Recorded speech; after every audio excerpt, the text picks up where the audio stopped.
त्याची नोंद ही सगळ्यांनी घेतली पाहिजे. मी प्रधानमंत्र्यांचं स्टेटमेंट आल्यानंतर मी विनंती केली की प्रश्न गंभीर आहे, स्थिती गंभीर आहे आणि अशा वेळेला देशाच्या सगळ्या पक्षाच्या नेत्यांची बैठक ही अनेकदा आपण क्रायसिस असला तर दिल्लीला बोलवतो तशी बोलवावी आणि त्याला प्रधानमंत्र्यांनी स्वतः हजर राहावं. पण याच्या आधी गेले 3-4 वर्षात सर्व पक्षीय बैठका या झाल्या, पण त्याच्या एकाही बैठकीला प्रधानमंत्री नसते. कधी राजनाथ सिंग होते, कधी आणखीन कोणी होते. पण एकंदर अर्थव्यवस्थेवर किती गंभीर परिणाम होईल हे जे मुख्यमंत्री प्रधानमंत्री सांगायचा प्रयत्न करतायत याची तितक्याच गांभीर्यानं सगळ्यांनी नोंद घ्यावी आणि त्यासाठी त्यांची उपस्थिती ही अत्यंत महत्त्वाची आहे. आज मी सकाळपासून ज्या संधी मिळेल त्यावेळेला टेलिव्हिजनवर बघतोय कुणी मोटरसायकलवर जातोय. पण कसं आहे, कुणी चालत जातोय आपल्या ऑफिसला.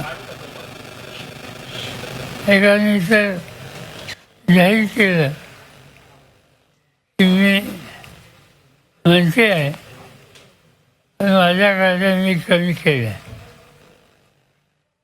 त्या 17 होत्या, आता 17वरून आम्ही 8 वाजलेलो आहोत.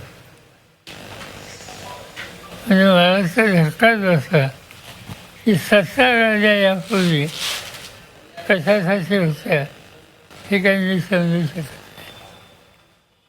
आणि कमी केल्याच्या नंतर त्या 8 आणल्या.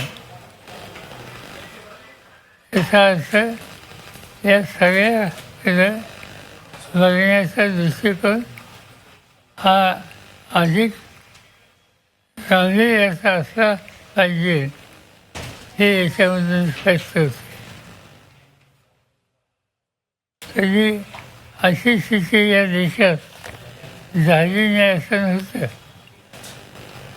पण ठीक आहे, त्याच्या अधिक चर्चा न करता एकंदर देशाच्या अर्थव्यवस्थेत आणखीन काळजी करावी अशी स्थिती येऊ नये त्यासाठी या ठिकाणी या प्रश्नावर सगळ्यांनी सहकार्य करावं. हे ज्यावेळी मी सांगतो त्यावेळेला मुख्यमंत्री आणि अन्य घटकांनी सुद्धा आपली भाषा ही घ्यावं.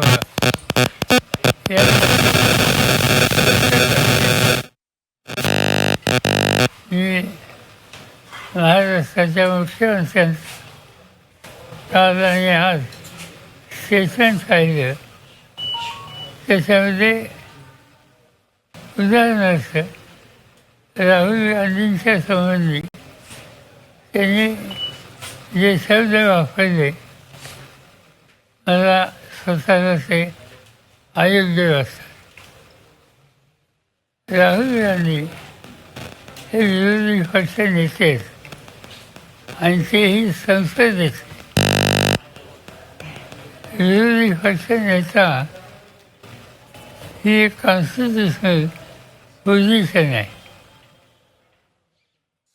हे फळ आहे आणि ते लोकसभेचं आहे. आणि त्यामुळे सिंगल सवालाची भाषा या पदावर असलेल्या व्यक्तीच्या संबंधी चालली तर आपली स्टेटमेंट लोक अधिक गांभीर्याने घेतात आणि ते घ्यावी अशी अपेक्षा आहे. या संदर्भात आणखी मला काही बोलायचं नाही. या बाबतीत तुम्हाला काही विचारायचं असेल तर जरूर विचारू. रुपया आपला जो आहे तो खाली येतोय सतत जो आहे तर, आणि एकूण जागतिक परिस्थिती, युद्ध जे आहे ते अजून सुरू आहे, तर हेही कारण आहे असंही सरकारकडून सांगितलं जातं. नाही, असं आहे, रुपया त्याची किंमत $20 ही खाली येते. ती काय येते त्याचा विचार करायला पाहिजे. हे खरं आहे की हा जो इराणचा इश्यू आहे तणाव होईल, हे जे मुख्यमंत्री प्रधानमंत्री सांगायचं प्रयत्न करतायत त्याची तितक्याच गांभीर्यानं सगळ्यांनी नोंद घ्यावी आणि त्यासाठी त्यांची उपस्थिती ही अत्यंत महत्त्वाची आहे. आज मी सकाळपासून त्या संधी मिळेल त्यावेळेला टेलिव्हिजनवर बघतोय कुणी मोटरसायकलवर जातोय, भयंकर आहे,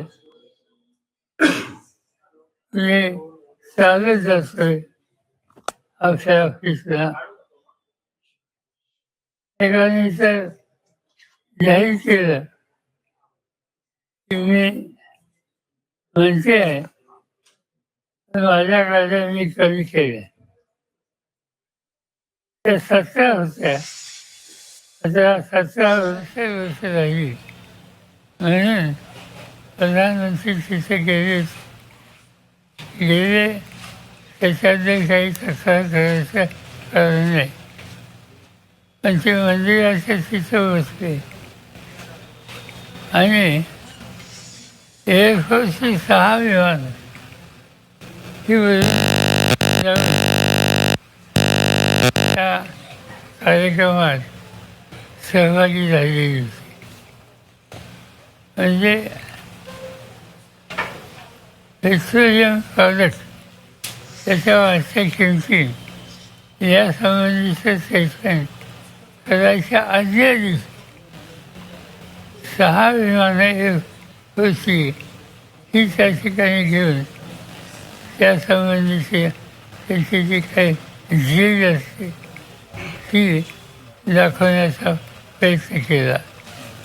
मला एवढंच म्हणायचं आहे की प्रश्न परिस्थिती गंभीर आहे, ते गांभीर्य सगळ्या पातळीवर दाखवली पाहिजे. पंतप्रधान म्हणतात की सोनं खरेदी करू नका, परदेश प्रवास टाळा. याचा परिणाम एक शक्य आहे का, आणि याचा परिणाम आपल्या अर्थव्यवस्थेवरती काय होऊ शकतो? असं आहे की खरेदी करू नका हे सांगणं या स्थितीत याचा अर्थ एकच आहे की आपल्या करन्सीची जी व्हॅल्यू आहे ती घसरून द्यायची नाही, हा त्याच्यावरचा हेतू आहे. आणि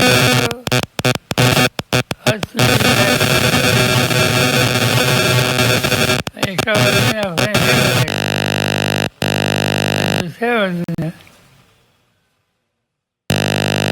खर्च कमी करायला इतर अनेक गोष्टी आहेत विशेषतः प्रशासनामध्ये, त्याच्याकडे दुर्लक्ष करायचं. या दोन्ही गोष्टी परस्पर विरोधी आहे.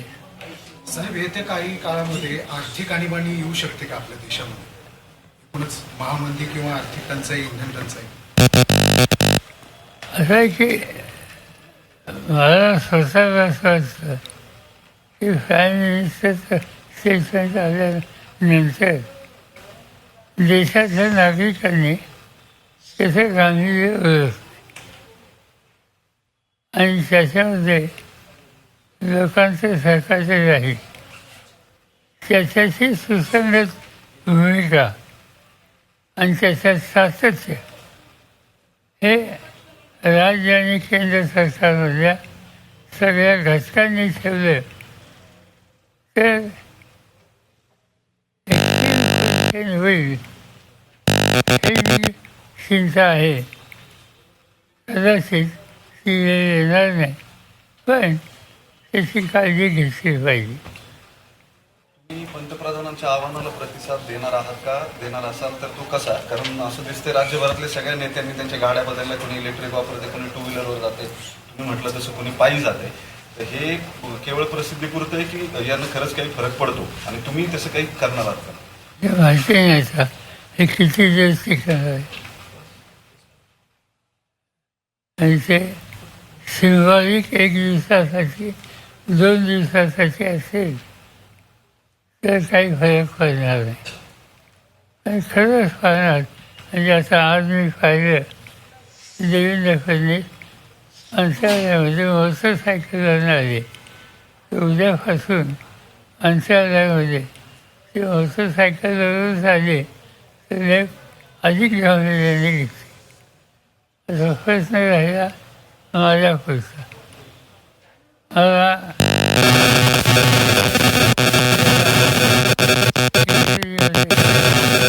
परसेप्शन म्हणतात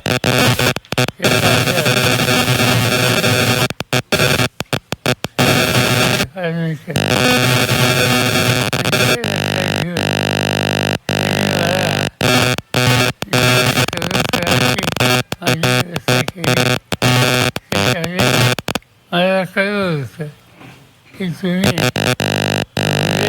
गाडी पाहिजे आणि गाडी मला फासवली, मुंबईला फासवली, दिल्लीला फासवली, इथं फासवली, पण मी त्यांना आवश्यकता नाही. आणि गेले 4 वर्ष ती गाडी येत होती, मी पासच होतो. असा करावी हे सांगितलं. आजच्या परिस्थितीत माझ्याकडे माझी स्वतःची गाडी गव्हर्नमेंटची नाही, त्याच्या पुढे रस्ता दाखवणारी गाडी आणि मागं एक गाडी. त्याच्यामध्ये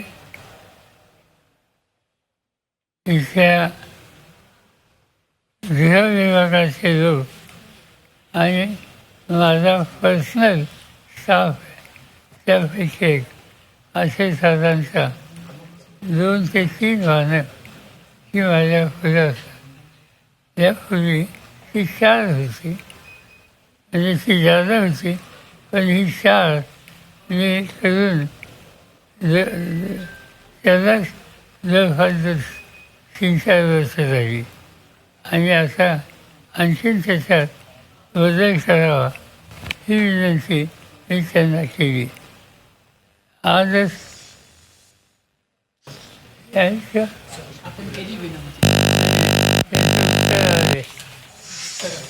कधी काही सांगणं या स्थितीत याचा अर्थ एकच आहे की आपल्या करन्सीची जी व्हॅल्यू आहे ती घसरून द्यायची नाही, हा त्याच्यावरचा येतो आहे. आणि तो हा चुकीचा आहे असं मी म्हणत नाही. एका बाजूने आपण हे म्हणायचं आणि दुसऱ्या बाजूने खर्च कमी करायला इतर अनेक गोष्टी आहेत. विशेषतः प्रशासनामध्ये त्याच्याकडे दुर्लक्ष करायचं, या दोन्ही गोष्टी परस्पर विरोधी आहेत. साहेब, येत्या काही काळामध्ये आर्थिक आणीबाणी येऊ शकते का आपल्या देशामध्ये?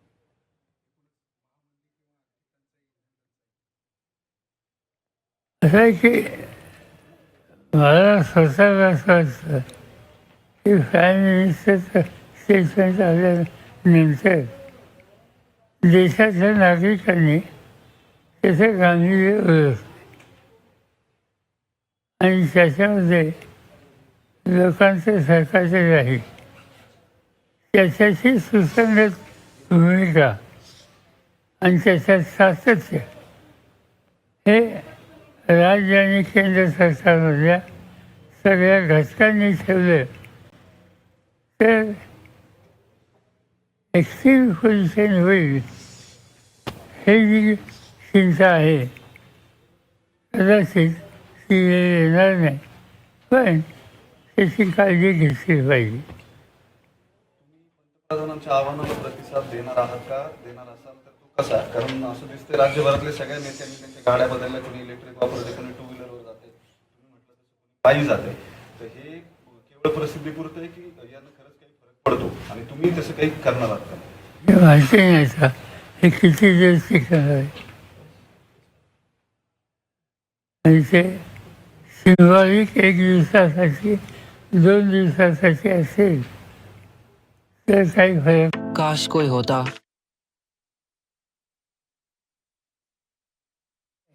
असं म्हणता येईल. साहेब, इंधनाचा आणि गॅसचा तुटवडा निर्माण झालेला आहे आणि त्याच्यामुळे महागाईचा दर वाढलेला आहे. सर्वसामान्यांना सर्वच गोष्टी महाग होत आहेत. सरकारला ही महागाई नियंत्रणात आणण्याच्या दृष्टीने अपयश आले का वाटते? असं एकदम हा निष्कर्ष लगेच काढणं योग्य नाही. या इश्यूची सुरुवात कुठून झाली?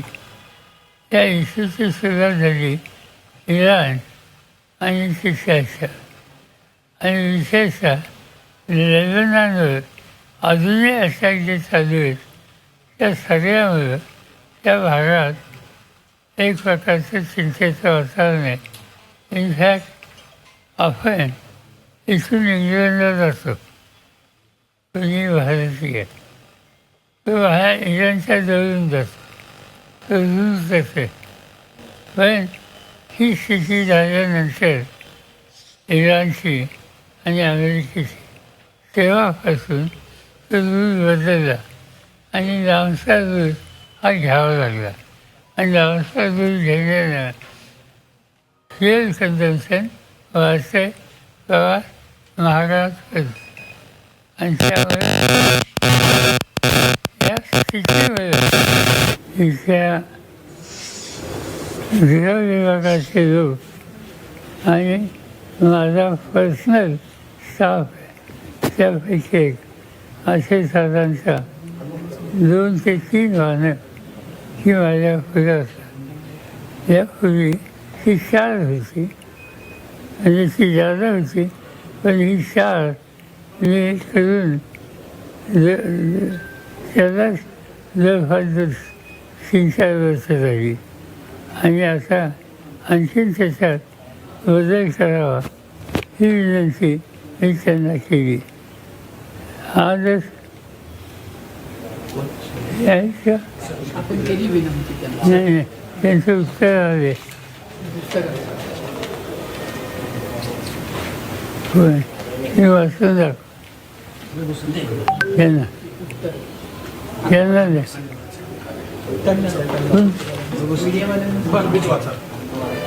सर्व PSO करिता सूचना आहेत की सध्या माननीय पंतप्रधान साहेबांनी इंधन बचतीकरिता त्यांचा ताफा कमी केला आहे. त्या अनुषंगाने बरेच VIP आपल्या वाहनांचा ताफा कमी करण्याची शक्यता आहे. त्यामुळे वाहन ताफा कमी करताना किंवा तशी परिस्थिती निर्माण झाल्यास VIPच्या सुरक्षेमध्ये कोणतीही तडजोड होणार नाही व आपली उपस्थिती कमी होणार नाही याची काळजी घ्यावी. विशेष सुरक्षा विभाग मुंबई. विशेष सुरक्षा विभाग मुंबई यांनी माझ्या सरकारला नाही कळलं. म्हणजे याच्या बाहेर आम्ही गेलेलो नाही.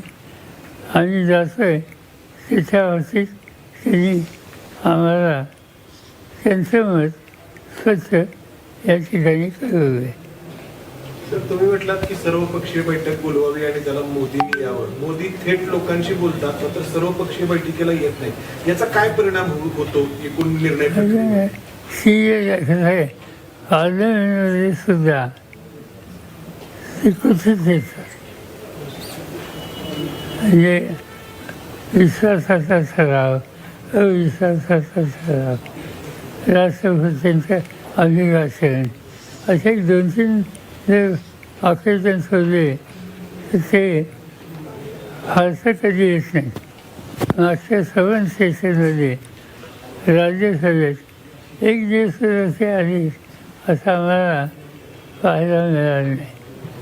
आणि त्यामुळं साहजिकच देशाचा प्रमुख याची उपस्थिती ही राहिली आणि त्यांच्या समोर डिस्कशन झालं आणि अन्य घटकांची काय मताची त्यांच्या लक्षात आली तर त्याचं गांभीर्य सरकारने घेतलं आहे असं म्हणता येईल.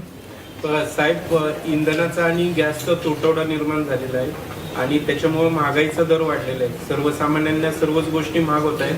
सरकारला ही महागाई नियंत्रणात आणण्याच्या दृष्टीने अपयश आले का वाटते? असं एकदम हा निष्कर्ष लगेच काढणं योग्य नाही. या इश्यूची सुरुवात कुठून झाली? या इश्यूची सुरुवात झाली इराण आणि शिक्षाच्या आणि विशेषतः लेबनॉनवर अजूनही अटॅक जे चालू आहेत त्या सगळ्यामुळं त्या भागात एक प्रकारचं चिंतेचं वातावरण आहे. इनफॅक्ट आपण इथून इंग्लंडला जातो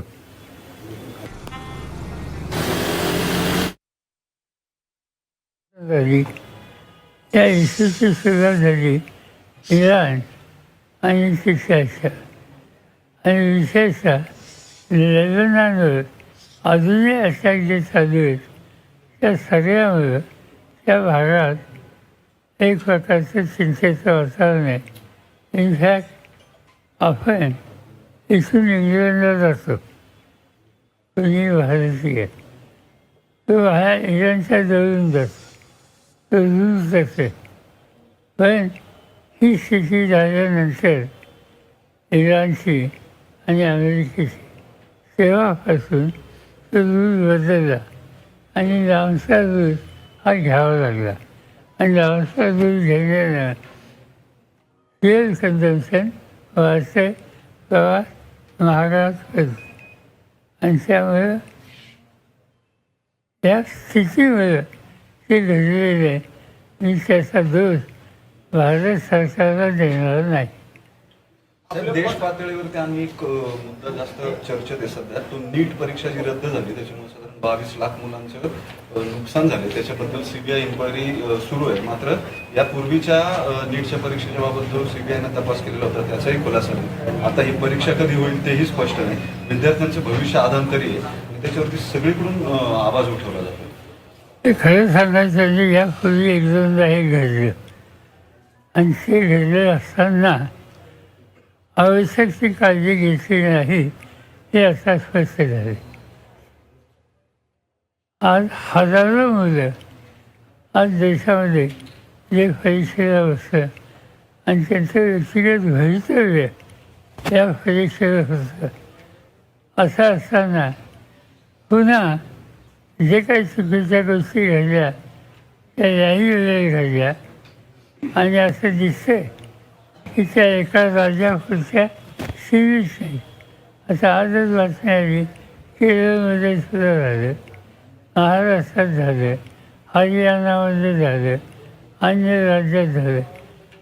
एका वेळेला इतक्या राज्यात हे सगळं होतं याचा अर्थ सवन सिस्टीम ही किती खराब झालेली हे असं स्पष्ट होतं आणि याची किंमत नव्या पिढीला दिली जाते. आज सवय ही मुलं अतिशय अस्वस्थ आहेत. त्यांना माहिती नाही पुन्हा परीक्षा कधी घेतली जाईल आणि पुन्हा एकदा आपल्याला पहिल्यापासून तयारी करायला लागते का काय याची चिंता मुलांच्या दिसते आणि त्याची प्रतिक्रिया अनेक ठिकाणी आज झालेली दिसते. बंगाल आणि तामिळनाडूचा निकाल लागल्यानंतर इंडिया आघाडीवर त्याचा आपला परिणाम झाला असं वाटतंय तुम्हाला? या पद्धतीने मला काय फारसा म्हणजे हे खरं आहे की व्यक्तिगत माझं आम्ही सगळेजण असेसमेंट करतो. तामिळनाडूमध्ये असं होईल असं मला कधी वाटत नव्हतं. केरळमध्ये असा निकाल येईल असं वाटत होतं. पण काही ठिकाणी हे निकाल विशेषतः तामिळनाडू आणि वेस्ट बेंगॉल हे काळजी करावेत अशा प्रकारचे आहेत. इंडिया आघाडीमध्ये तिची चर्चा आहे पण ही चर्चा केली होणार आहे. कधीतरी या आठवड्यात आपण बसावं असं मत अनेकांनी कळवलेलं आहे. काही ठिकाणी नाराजीसुद्धा आहे. उदाहरणार्थ तामिळनाडूमध्ये जो पक्ष स्टॅलिनचा सत्तेवर होता त्यांनी नवीन आलेल्या पक्षाला पाठिंबा द्यायची भूमिका काँग्रेसने घेतली हे त्यांना आवडलेलं नाही आणि त्यामुळे थोडीबहुत नाराजी इंडिया आघाडीमध्ये एकदम पक्षात आहे पण आम्ही त्यांच्याशी सुसंवाद. साहेब, पुण्यासारख्या शहरामध्ये बॉम्बसारखे जिवंत बॉम्ब सापडतात. यापूर्वी बॉम्ब स्फोटासारख्या घटना घडलेल्या आहेत. पुन्हा सुरक्षित राहिले का वाटतं तुम्हाला? मुख्यमंत्री म्हणतात तो बॉम्बच होता. सिरियस आहे याच्यातच वाद नाही. पण दुसरी बाजू ही आहे की लक्षात आल्यावर तातडीनं जी काही सेव घ्यायची होती ती घेतली गेली. तर राष्ट्रवादी काँग्रेसची जी राष्ट्रीय कार्यकारिणीची यादी जाहीर झाली आणि त्याच्यात नाव बदलल्यानंतर सुनील तटकरे यांनी तुमची भेट घेतलेली आहे. काय नेमक्या भेटीमध्ये चर्चा? सुनील तटकरे माझ्याकडे आले होते. गेले महिनाभर वेळ मागत होते. बाकी काही नाही. मला निमोनिया झाला होता आणि त्यामुळे मी बाहेर पडत नव्हतो. त्यासाठी भेटायला त्यांनी वेळ मागितली होती आणि मी दिली. ती आले 10 मिनिटं चौकशी करून गेली. पण त्याची त्यांच्या भेटीला तुम्ही लोकांनी अतिशय गांभीर्याने घेतली. रोहितदादा मध्यंतरी बारामतीमध्ये पत्रकारांशी बोलताना म्हणाले होते की 2029ला बारामतीमध्ये पुन्हा पवार विरुद्ध पवार असा संघर्ष होऊ शकतो.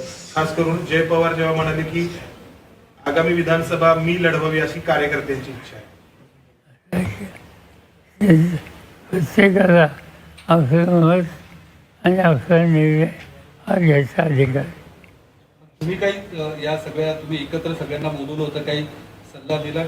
नाही, आमच्या चर्चा झाली कशी काळजी घ्यावी सगळ्यांनी याच्यात एकमत झालं. त्याच्यातून काही वाद नाही.